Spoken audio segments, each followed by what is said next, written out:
Oh, really?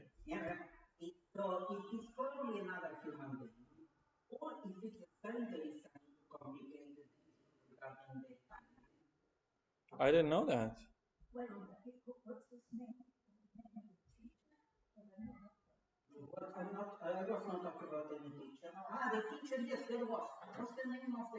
Rabbi Yeshua ben Prachia, I think, was his name.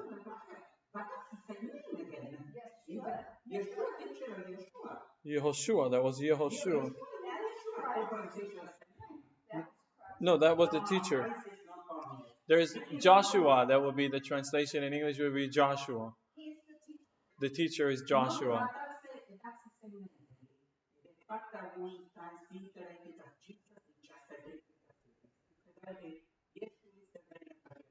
So Yehoshua and Yeshua are the same name?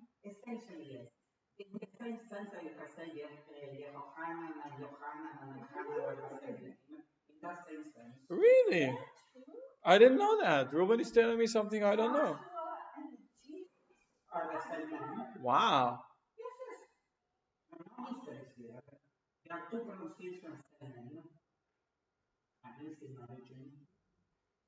Wow.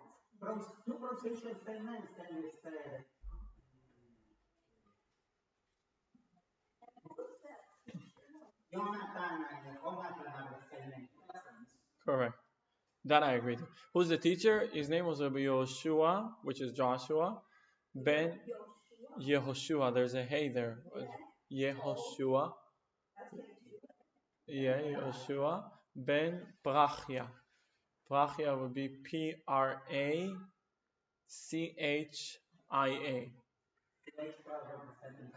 Right. CH is in Ch. Yeah, yes.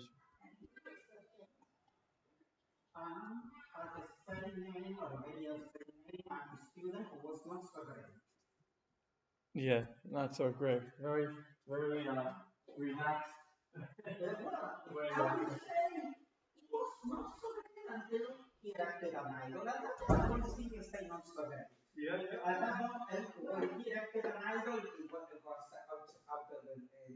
Mm-hmm. I agree. Yeah, that's what we read last week. Was it last week or the week? Yeah. So today we're going to discuss a little what we spoke a few minutes ago about that conversion process that took place and what it means, that conversion. Let me take that call. Hello? Hello? Whatever. Um, so we were telling once a story about Professor Banovel. Professor Banovel was a famous scientist in the hydrodynamics field. Yeah. Yeah, he grew up in Riga, Latvia, and he became Branover. I didn't write his name. I'm sorry. Branover. Branover. Branover.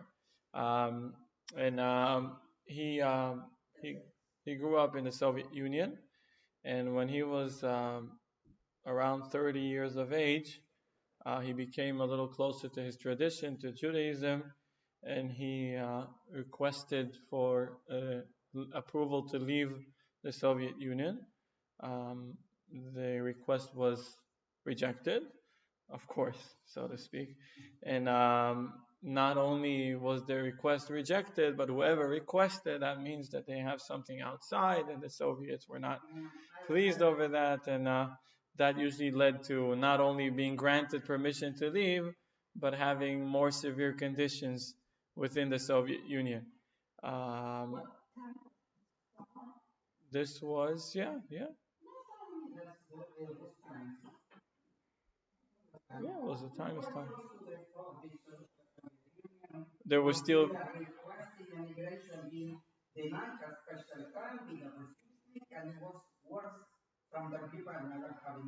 Uh-huh. So he left. He left Russia in 1972. He managed to leave, and when he left, what he actually left. I don't know exactly how he left. He was a well-respected academic expert, and he was he was giving. Who? Who did? Ah, Betzalel.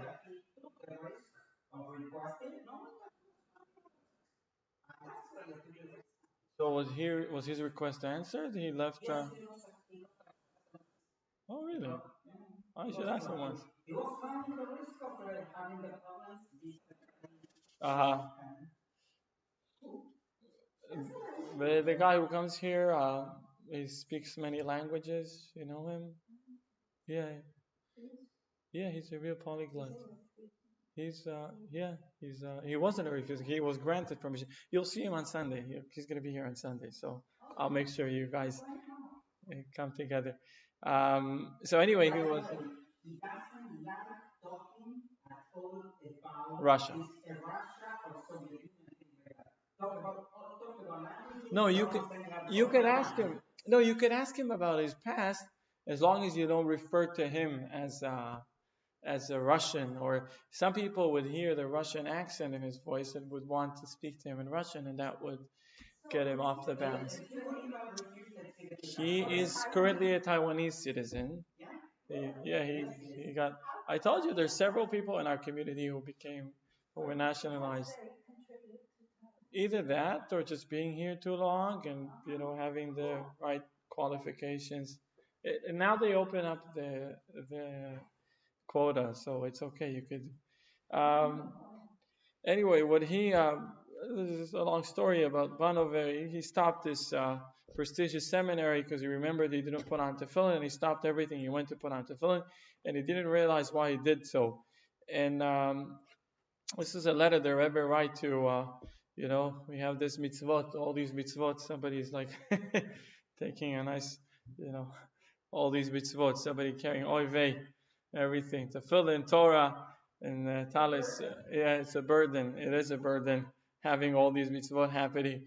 And this is what the Rebbe writes a letter to someone, a lady who asked him, and he says as follows: I believe I've written to you before what our sages have concluded, that the essential thing is not study, but deed. As well as the most stressed part in our Torah is the action, much more than speech and surely more than thought. Of course, the foundation of all depends on one's faith and understanding, which are the root to all commandments. Nevertheless,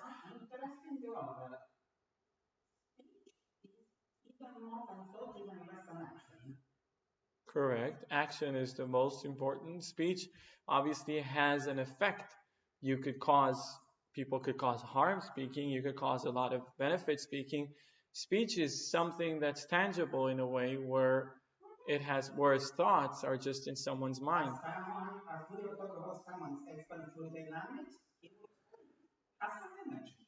Right? Yeah, well, even the physicists would agree. So, of course, the foundation of all depends on one's faith and understanding, which are the root of all commandments. Nevertheless, most of one's day and night are dedicated to action, as well as most of one's life. So, you study, you contemplate, you understand, you have your conclusions, and then comes the practical part. Just like when you learn how to drive a car, you go through those tests, right? But at the end of the day, you're gonna have to drive it. You need to know how to drive the car. That's what matters the most. And we find that this, in discussion of what prevails, the thought, the faith, or the action, is actually a very old one. We know the story of the Kuzari of Yehuda Levi. This was a story. This took place about when was the Kuzari? Did I write it? Yeah, about 1,000 years ago. This was by the Black Sea, right, where Ukraine and Crimea. This was a king in the name of Kuzal. No, the place was Kuzal, right? The place was Kuzal, and the king had converted to Judaism and brought with him many of his people. And Rabbi Yehuda Levi, who lived in Spain about 900 and something years ago, had composed the book of Kuzari in order to describe everything that led the king to take that step. And the book constantly puts in an argument a philosopher in front of Rabbi Yehuda Levi, in which the king is challenging both, asking them questions. We brought on it a week before, yeah, last week we brought this, where he had another question for him about um, the absence of heaven and hell in our Torah, whereas the Christians would have that everywhere. And that's one of the challenges. He had that king to Abu Dhabi, says, what's going on? And Abu Dhabi had to answer that too. Anyway, this is how it starts. It starts with the king being and interviewing a philosopher, asking him what is the right way to live and how you should do. And look at what the philosopher says. This is a quote from the first few paragraphs of the book. He says like that. That's a philosopher says to him. Be not concerned about the forms of thy humility or religion or worship, or the word or language or actions you employ.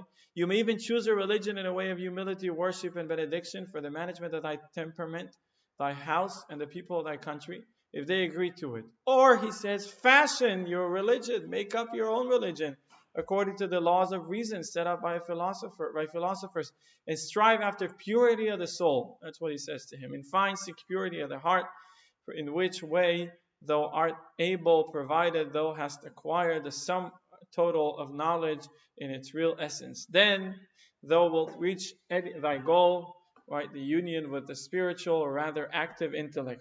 So the philosopher opens up, would say to the Kuzari, your actions are actually meaningless, and you just come up with something, a mechanism, a system that you believe in, other people would believe in, make it simplified, make it.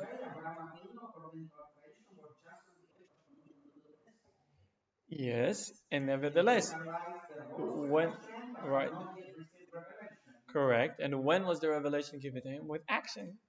Exactly what you said. Action was that what changed from a theory to practice to real life.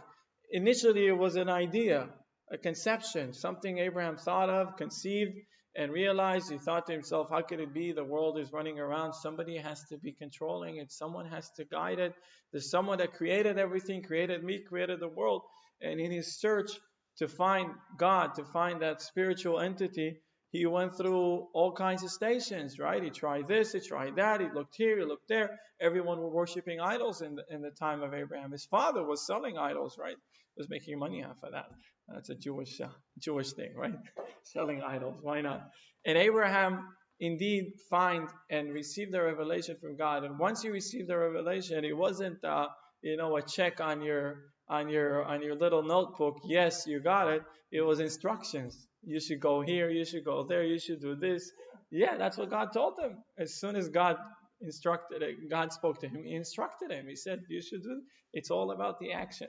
Anyway, so according to what the philosopher says in the Kuzari, and Rabbi Yehuda Halevi, of course, takes it on and challenges these words and bring a few other sources to explain that in Judaism this is not the case. So what I was telling you earlier, the classic sample of a convert, the classic story of a convert is the story of Ruth. In short, the story was about 3,000 years ago. This is the time of the Shoftim, the judges in Israel.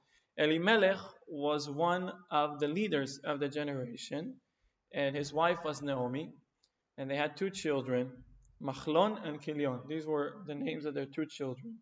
Elimelech was a rich man, and many people came to ask him for charity.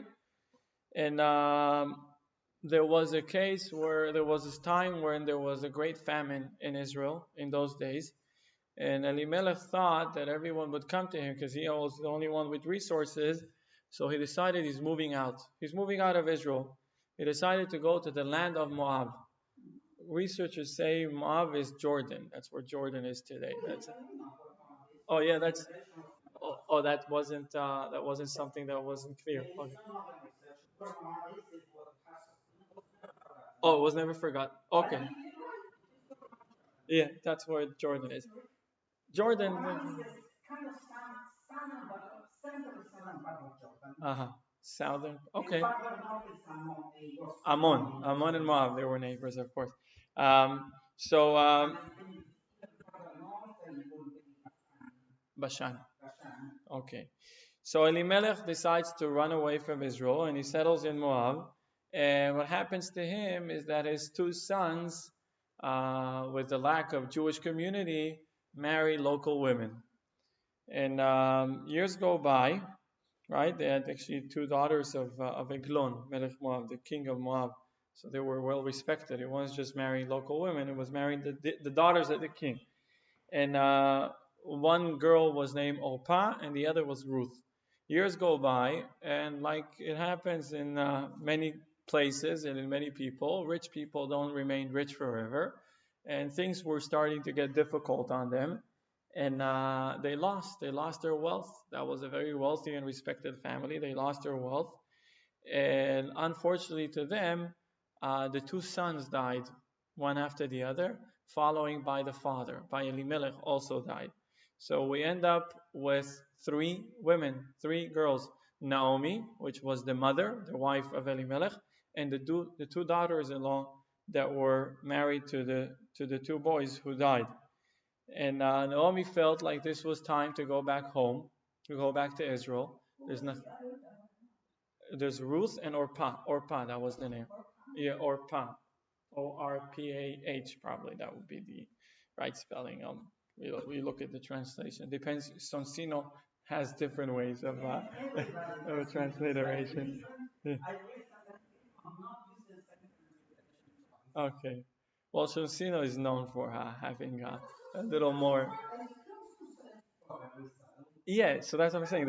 He likes the thy and though. He loves those, right? In our day to day, he doesn't have it. It's you. Yeah. Oh, oh, I'm sorry. Thou, thy, thou, and art. The art. Yeah, yeah, yeah.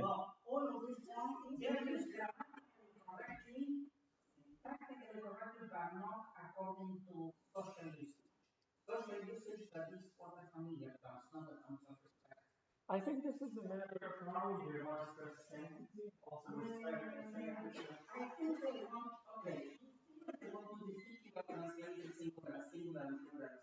Oh, really? That was the source of it.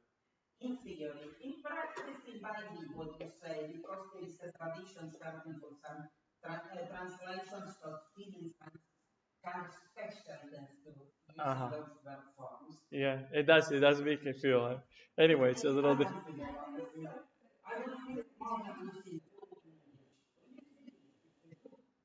I say do or ear depends to who. Of course, we speak to. Yeah. To you, I would say do. When I speak to my grandmother in Yiddish, I would always say ear or ich, which means yeah. Uh-huh.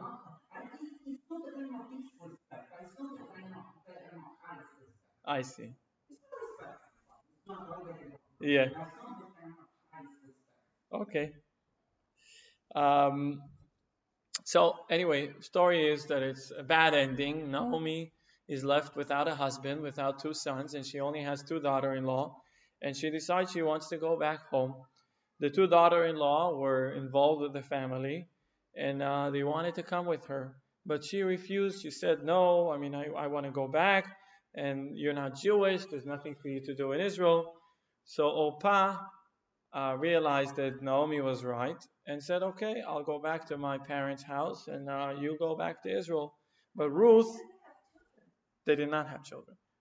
But Ruth, they were married. I don't know. It doesn't say. Maybe it does say how long it was, but um, the disaster came that shortly, maybe after the wedding. Ruth decided she wants to continue with Naomi to go back to Israel. And soon we'll see a very interesting discussion between the two. Anyway, with regards to the reading of the Megillah, the scroll of Ruth, so we know what the Midrash Rabbah says. The scroll of Ruth has no laws or commandments. Why was it written? First of all, the first question is why was it written? Now we're going to answer. We're going to say why is it read when we want to read it on Shavuot. But it's a very interesting question. What could we derive from it? Of course, there's an answer to it, and of course we know some of the answer already. But still, there's room for the question. You speak about the Tanakh, you speak about the Torah, you speak about the prophets. You want to get something from that. What do you get from the scroll of Ruth? And soon we'll see that we're getting much more. Correct. Correct. Absolutely. Absolutely. Honesty appears there. Loyalty appears there. I mean, if you open up every detail of it, there's so much to learn from it, right? And but okay, so that's why it was written. We can answer, but why do we read it on Shavuot, right? So the Bechol Shul says our rabbis teach us that King David passed away in Shavuot, and from that we know he was also born on Shavuot. This is why we read the Scroll of Ruth, which tells us the story of his lineage. That's where he started. I found a picture. I was looking for Psalms, and I find Psalms from Japan. It says something in. You see the picture? Can you read the characters, Demery? It's from Japan. It's the Psalms from Japan. Yeah, yeah. It's they probably use Chinese characters for it. I don't know. I'll try to get a better picture of it. I was looking for a picture of someone. I wanted to write. Of course, there is no picture of King David. Anyway, so we read it because it's King David's ancestry, and also, we have a Midrash Zuta that says why. What does the story of Ruth has to do with Shavuot? To teach you the Torah is only acquired through hardships and trials. And just like we know, the Jews had to go through a lot to get the Torah. So Ruth also had to go through a lot to get to where she was, which is the convert. And let's look at the verse that Ruth says. This is a look at the verse. It's actually two verses. It's 16 and 17. And we'll see that actually this verse has in it a very interesting discussion between the two. And it also teaches us a lot about the conversion process. And Ruth said, "Do not entreat me to leave you, to return from following you. For wherever you go, I will go. And wherever you lodge, I will lodge. Your people shall be my people, and your God my God.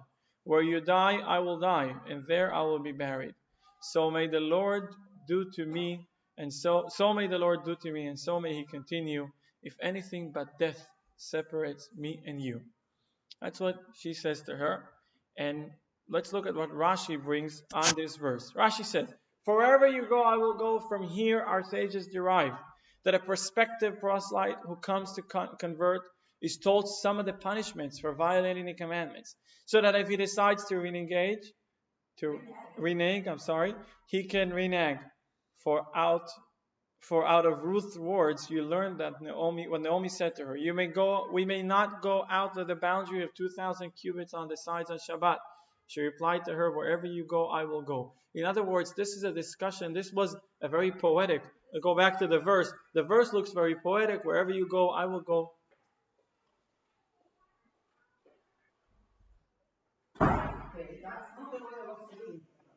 Uh,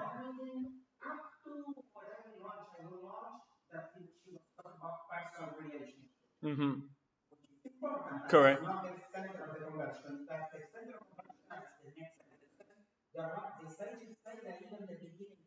Correct. It hints to. So she says, "Wherever you go, I will go." Naomi says to her, and we'll soon see why she says it to her. There's some restrictions of distances you can walk on Shabbat, on holiday, and we'll see this story happen on Pesach. We have some evidence to that. So she was going with her, and she was talking to her about becoming Jewish. And while they were walking, Naomi says, "Hold it, hold it. I can't go to that distance. If you want to be with me, you must adhere those rules." What does she reply? "Wherever you go, I will go." Then she goes on. Look at what Rashi says at the things. She replied to her, "Wherever you go, go." We are, it's the second stress, the second bolt. "We are prohibited to allow a female to be secluded with a male who is not her husband." She replied, "Wherever you lodge, I will lodge." Naomi says to her, "We're going to a hotel. We're going to stay somewhere. There are rules. Girls are staying with the girls and boys are staying with the boys. Women are not together with men unless they are married to them." So she says to her, "This is how it goes." She says, "Wherever you lodge, I will lodge." She goes on and says, "Our people is separated from other people with 613 commandments." She replied, "Your people is my people." Then she goes on and says, "Idolatry, which you know from the land of Moab, is forbidden to us." And she replies, "Your God is my God." And look at the most severe part. She says 4 types of death penalties were delegated to the Beit Din court to punish transgressors. And she answers, "Wherever you die, I will die." Which means death punishments are given in extreme cases. First of all, they're very seldom applied. And even if they're applied, they're very seldom carried out. So it says that once in 70 years is considered a lethal. If a Beit Din was executing someone once in 70 years, in order to be liable for a death penalty in Jewish law, it has to require so many things. So the criteria is so high, right? Yeah, it has to have clear evidence and it has to be warned. The person who does something has to be warned before they do it, while they do it, and after they do it. So no regret would come through. And they have to be fully aware of what they're transgressing and what exactly is the prohibition and how it is executed. Anyway, it's a very complicated. Nevertheless, those things exist. They do exist, and we say it, we recite it, it's part of the Torah, we read about death penalty. People are. Correct. There are cases of application.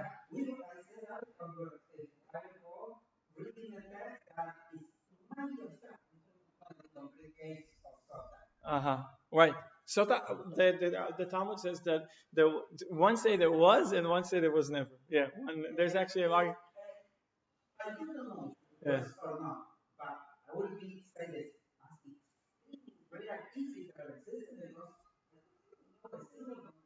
Yeah. Yeah.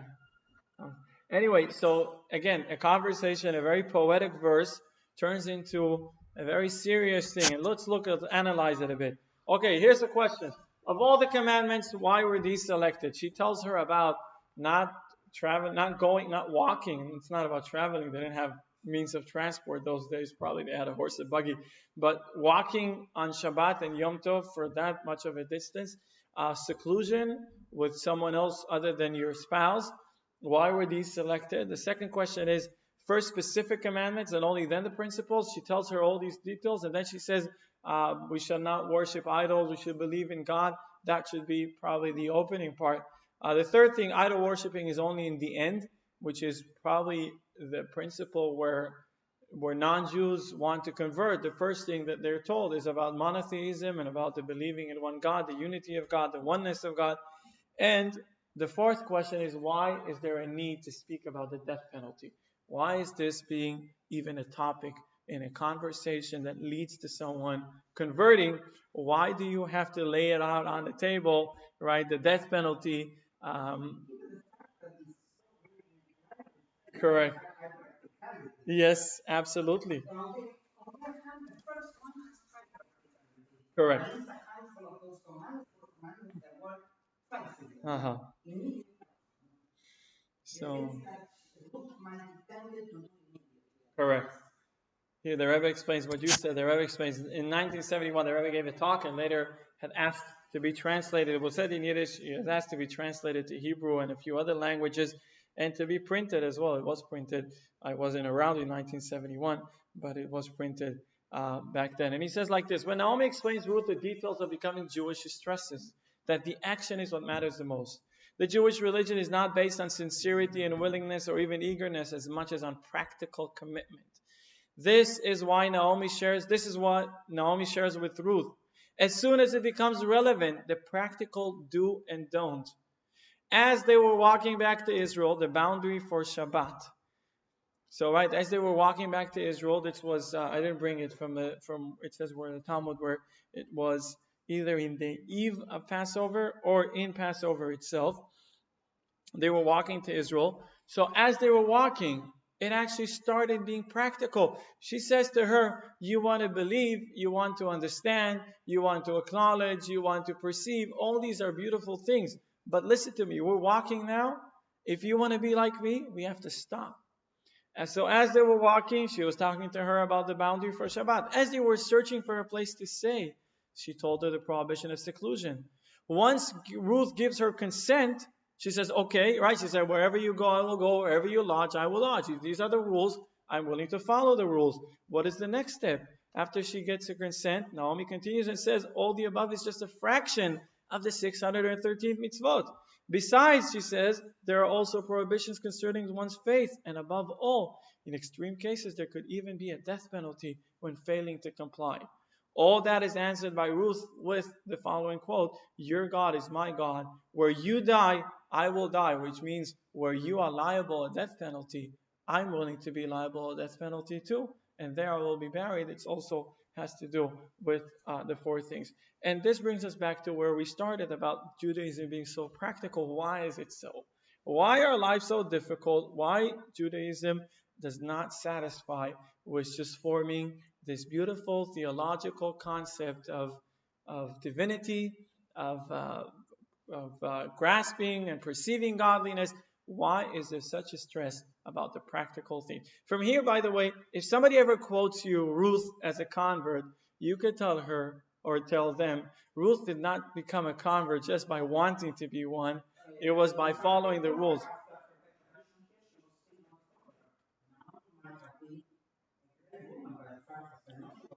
Oh, correct. But that was the process that she went through. Yes, of course. It was only when she got to Israel that she finished or started or what? Yes. But Naomi wanted to make sure she understands right at the beginning. This is a very, very practical matter. This is not about what you believe in and what you have faith for, which are important, highly important. It is about the practical commitment. And that's why, as it unfolded, she was with her. And that's again, a verse that seems very poetic at the beginning appears to be, after understanding, a very, very practical verse, right? It's a beautiful quote, right? Your God is my God. If you lodge, I will lodge, right? And so on. So these. Why did Ruth want to do that? In fact, she had a soul which was special, and we say that, by the way, on all converts. We say that someone who actually went through conversion, it's because they had something within them that didn't let them. They were restless until they came to Judaism. Well, there's several Kabbalistic explanations about souls being impregnated from other souls, where souls are affecting other souls, where souls that were captured by non-Jews, Jewish souls were captured by non-Jews and only later redeemed in a later generation. These are, different.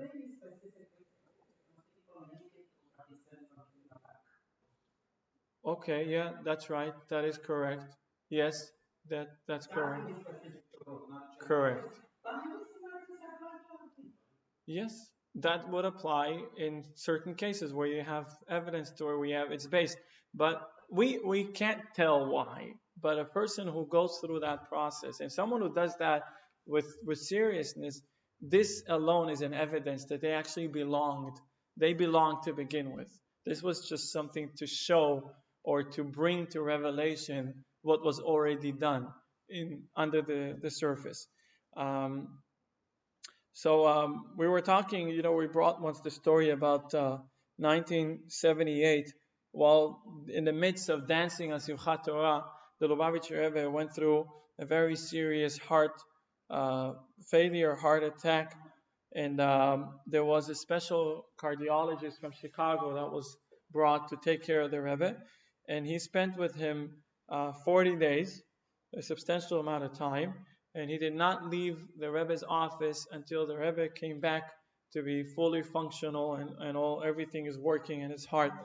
And while he was there, he had the opportunity. He's a Jewish doctor. His name is Ira Weiss. I think he's still around. Or I read that I hope he's still around. Anyway, so while he was there, he actually had an opportunity where very little people have, which is to sit by the Rebbe and to ask, of course, help him with the treatment, but also consult with him. They had some treatment. I'm not sure what I don't think there was a surgery that was done, because the Rebbe insisted on staying in his office. He did not go. He did not evacuate to a hospital. He was treated in his room. They brought some special machinery there until they didn't need them. But there is some record of what exactly was the treatment and what did they do. Anyway, so one of his questions, as he asked him, he says, professionally, I feel very satisfaction. I feel great satisfaction. I have an international reputation as a very senior heart surgeon, cardiologist, and I get calls from all over the world, be that consultation or people who would actually need me to go and operate.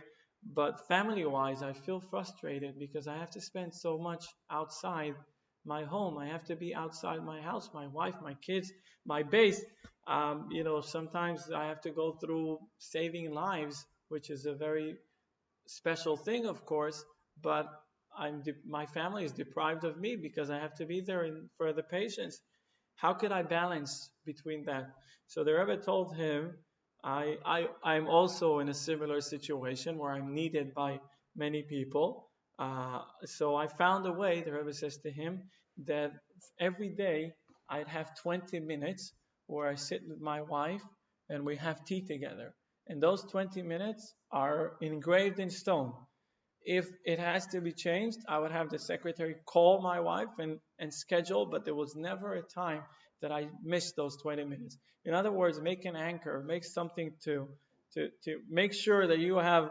This was 1978. That was before cell phones or even email was right. That was what 1978. Email was. Oh, the email was already out. Email. That's before your time. Email.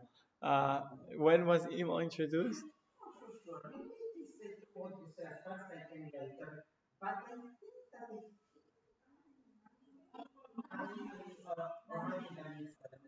Oh, really?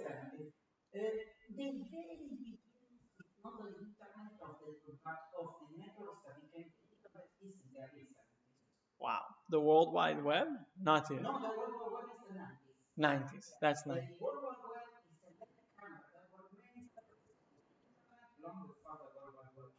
Uh-huh. Oh, you were students in Caltech while this.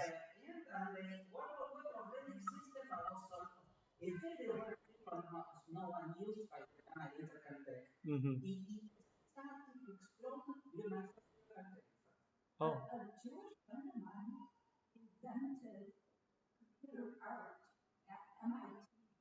really?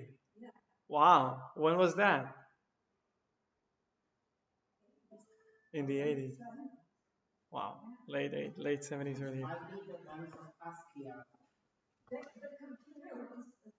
As a room, right. Well, Alan Turing computer was quite big, wasn't it? Alan Turing, right? That was Alan Turing. The yeah. Yeah. Alan Turing was the British guy who managed to. Did he decode the Enigma? No, that's what he did. Yeah. That's how the British people had advantage over the Nazis. I dare not to say that's how the British people won the war. I think from from what I've learned, it was the winter that won the war, and it was the fact that the Nazis, the winter, it was in fact the Nazis that dedicated most of their resources in the last third of the war to destroying the Jews rather than supporting the soldiers, the troops in the battlefield.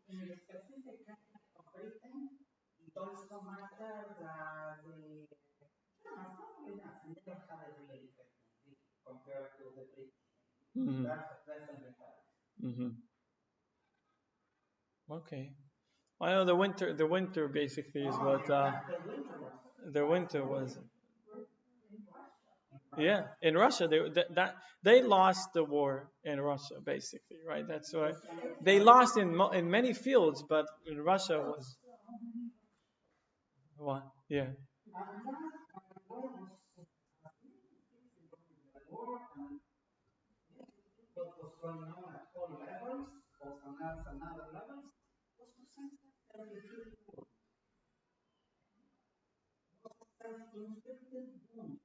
Self-inflicted wound. Uh huh. Yeah, that was a dreadful mistake, but they couldn't hold themselves.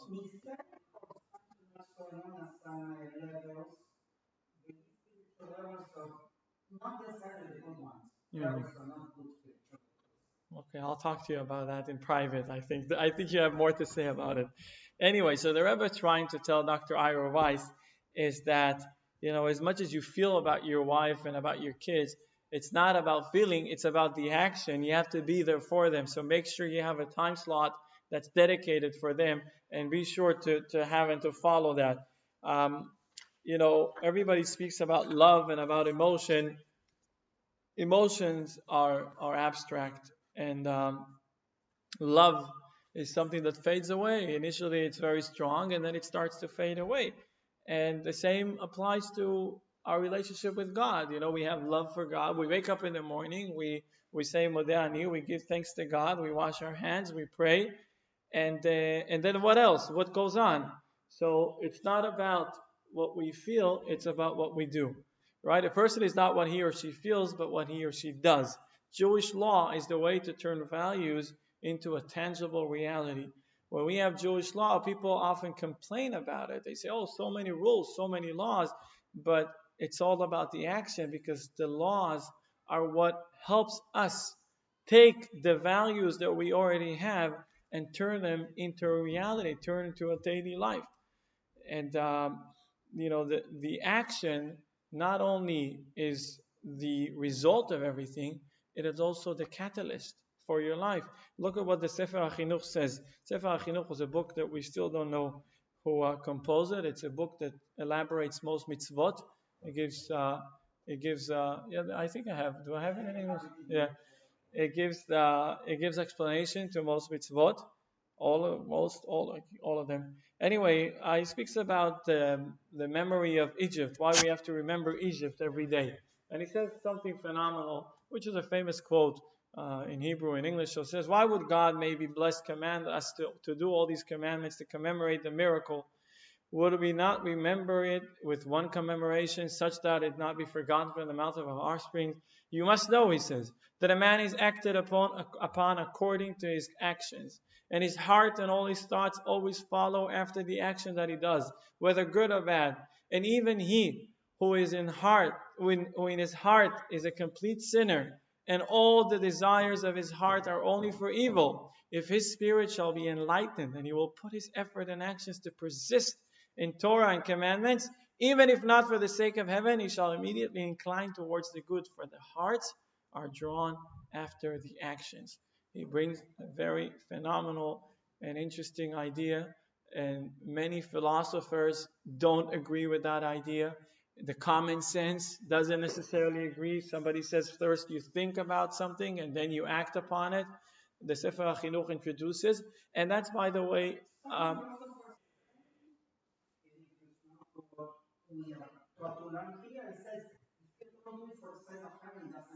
it doesn't count, right?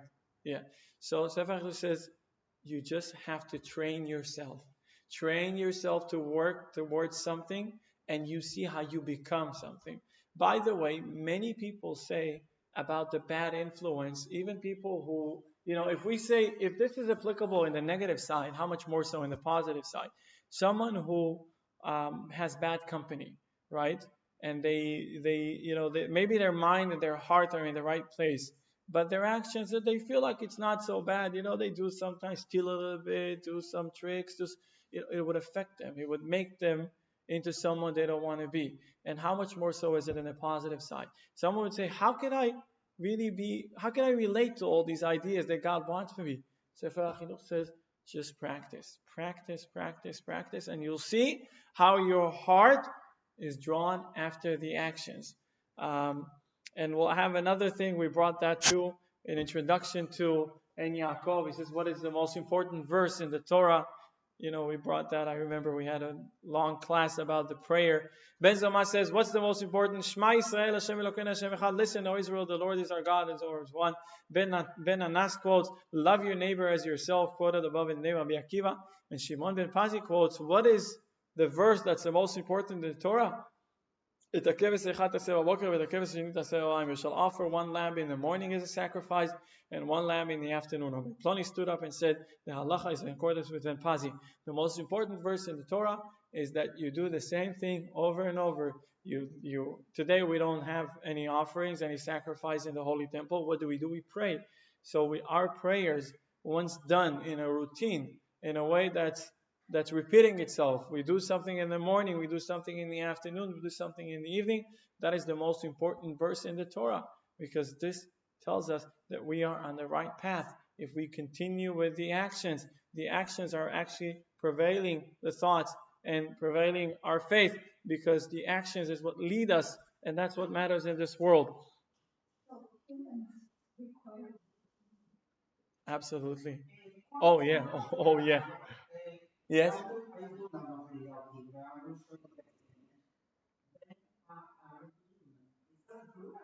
Ben Arbaim. Arbaim is plural for double. In Hebrew, like Misparaim, Michnasayim, Machotaim, everything that's double, right? Misparaim, scissors, two.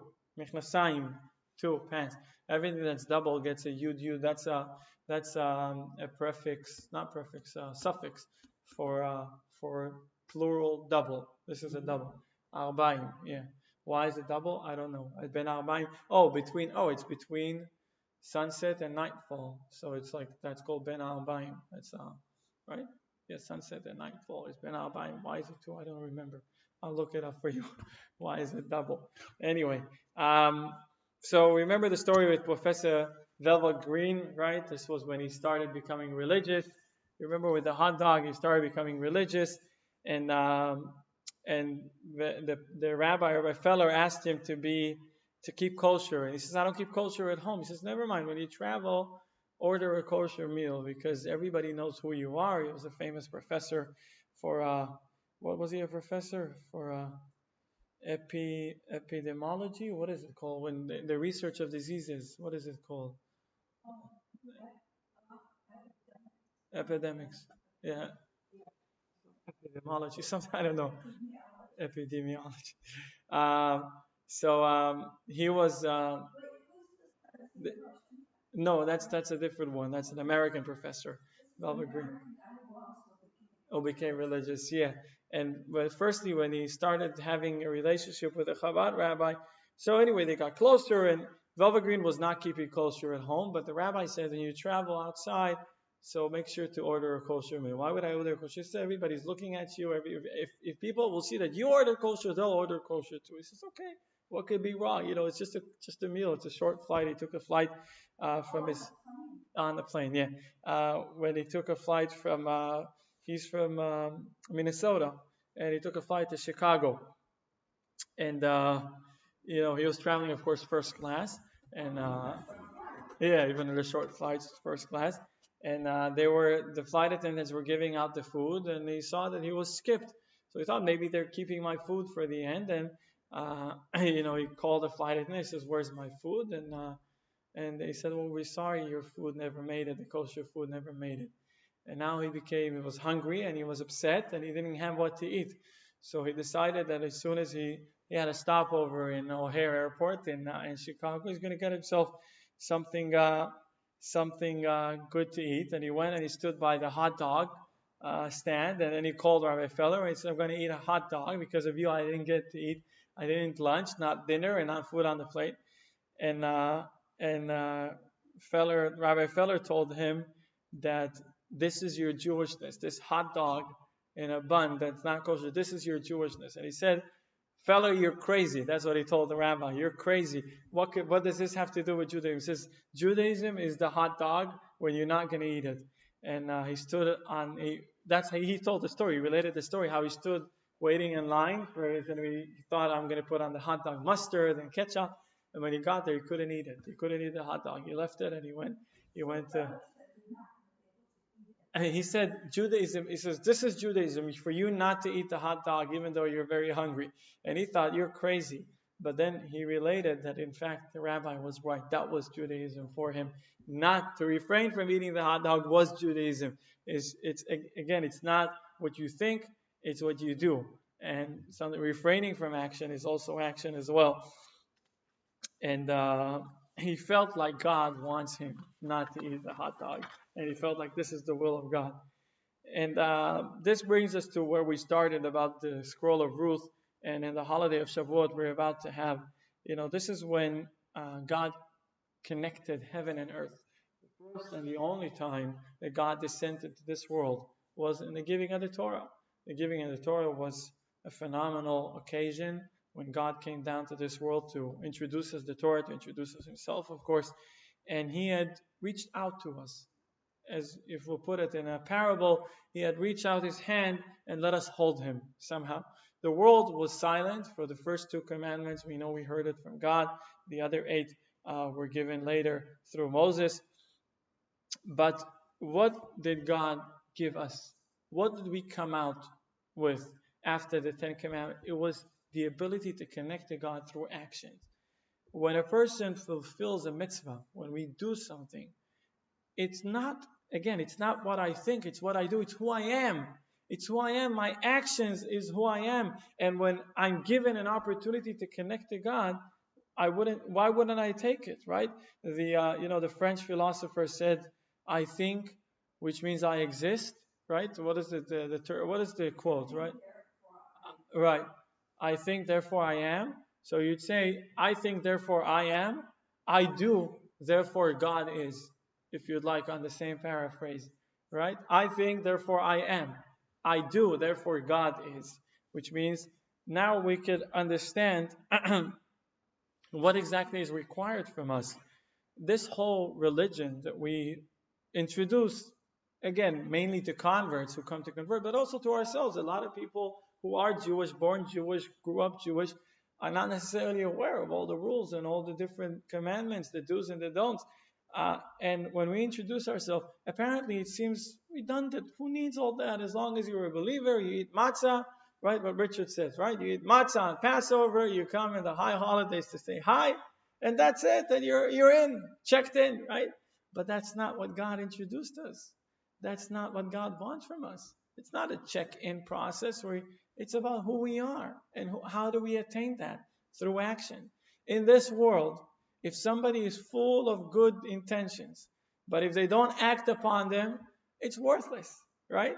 Oh, and you could say also the other way around. Someone is full of bad intentions, but they leave it with their mind. Granted, they have a fragmented life, and they're walking around in an awkward way, thinking negative about themselves, about other people. As long as they don't implement it into actions, we can't come and say anything to them. We can't, again, they're killing themselves over that. And let's not use the negative. Let's use the positive. A person is thinking greatly. You want to help someone, and you want to give them your own, but you're staying home thinking about that. What help could help? What could change? This is the world of practice, the world of action. If you want to change things, if you want to make things, you have to be on the action side and the practical side. And that was introduced to us when the giving of the Torah. And we'll end with the story of the Rebbe Ayatz once. The previous Rebbe, he was sitting and he was talking to the guys that were the students, and they enjoyed him a lot. This was at a time when they didn't have watches, but there was a clock, there was a watch on someone's hand.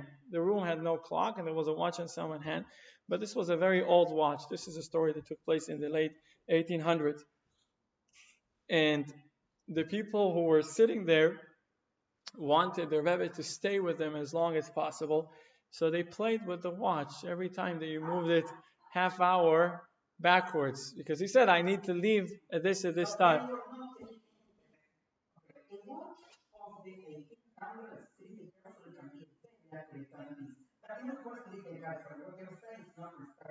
Yeah. So they moved it. And then after a few times that they moved it, the Rebbe had to realize what was happening. Of course, he wasn't stupid. And he turns to them and he says to them, we were talking. They wanted to hear more and more and more and more. And he said, we were talking, those loftiest levels are in the world above. But we have to get on time for sunset because we need to pray mincha before sunset. This is in our real world. Everything we talk about, all these beautiful things, the messages I give you, what I articulate about the Torah and all, these are beautiful things. But we have to make sure we don't miss sunset because we need to pray mincha before sunset, before the sun sets, and it will be a different day already. Anyway, I shortened a bit, but from all the above, we can see that the first publicly discussed, or not the first, but the most publicly discussed conversion consisted not only of thoughts and ideas, but even more so on practice and practicality. And in fact, this is also the answer. A lot of people say, I want to be Jewish, I want to do this, I want to do that. And the question is, are they really willing to commit? This was an extreme case where Ruth was introduced at the very beginning, not only of what she needs to do, but also what happens if somebody doesn't comply. And normally speaking, when you want people to join your group or your club, you don't tell them, the negative things right on the spot. You don't color it in red and stresses it. Usually, by the way, whenever you sign a contract, you have to look in the fine print, right? All the what's it called? The fines and the penalties and all. They're all in the fine print. You got to get a magnifying glass and a good Jewish lawyer to get out of that. Yeah. Correct. Yes.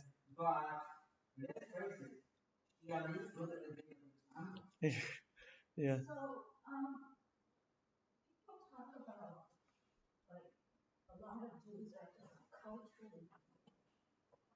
Yes. Correct.